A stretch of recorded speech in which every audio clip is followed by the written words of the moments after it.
Today, let me share with you a vocal exercise which I understand to be the queen of exercises.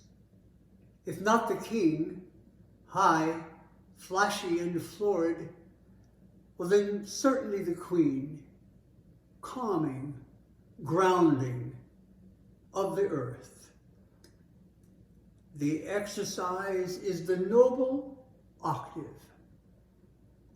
The octave sung firmly on the bottom and dolce at the top, which is how Cornelius Reed described it many years. The bottom note is sung fully without crescendo, and the top note sweetly, subito piano. The bottom note is not crescendoed, nor is the top. It calls from you all the rhythmic elan at your disposal. The noble octave, in my voice here at A firm, A dolce, I'll give it to you for the bass, for the alto, and the soprano.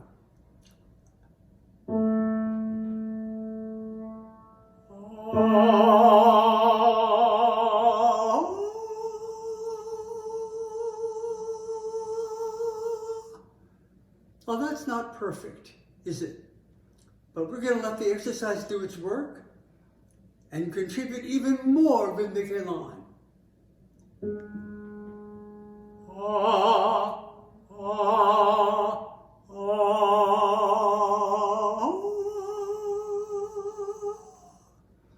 Well, that's a little gnarly, but let's check it out.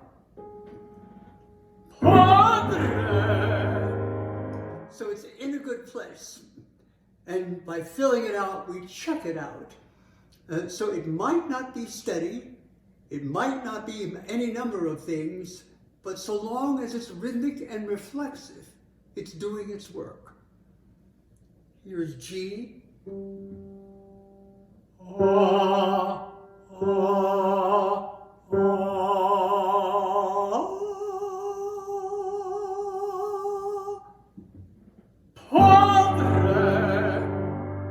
Now, for the bass, you might begin at the bottom line of the bass clef, at the G.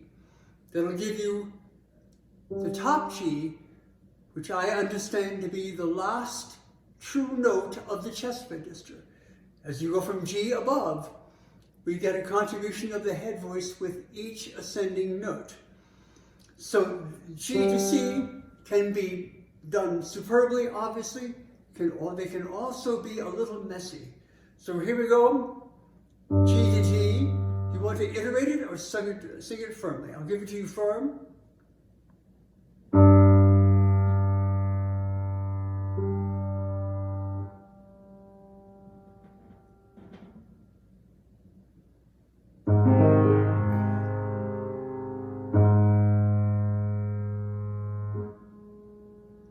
So this is going to help you refine the G, A, B, C, and your beginning access to the head voice at that low pitch.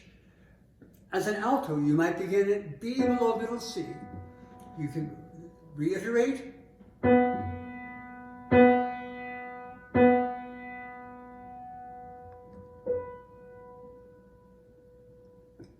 Now you might find that there's a deep sense and a higher sense.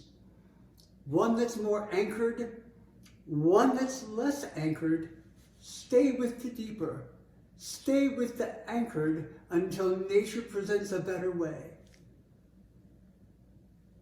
For the soprano, you could be at only one half step higher than the alto, so you're going to be dealing with this all-important secondo passaggio or primo, however you call it. A firm, A dolce on C.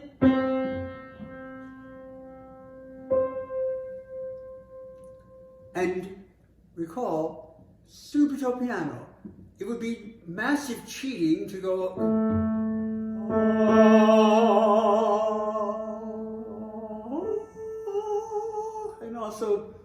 might not work.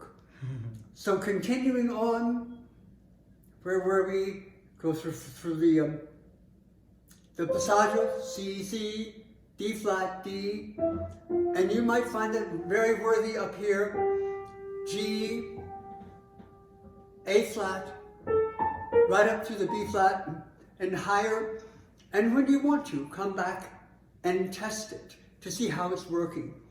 Also, with any exercise, it might be a good idea to create a touchstone before you start.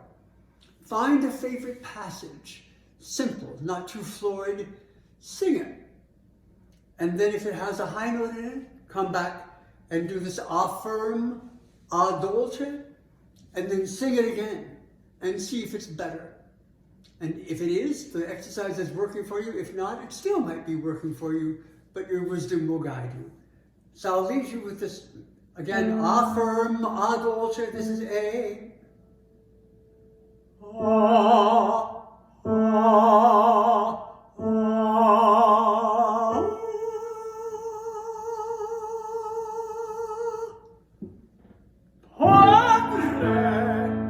That was the best of the octaves, and it happened to be the best of the four. So continue with the exercise, let it guide you, and always begin with a touchstone and end with a touchstone. The Noble Octave. This is Alan Bowers speaking to you from beautiful Santa Fe. Good day.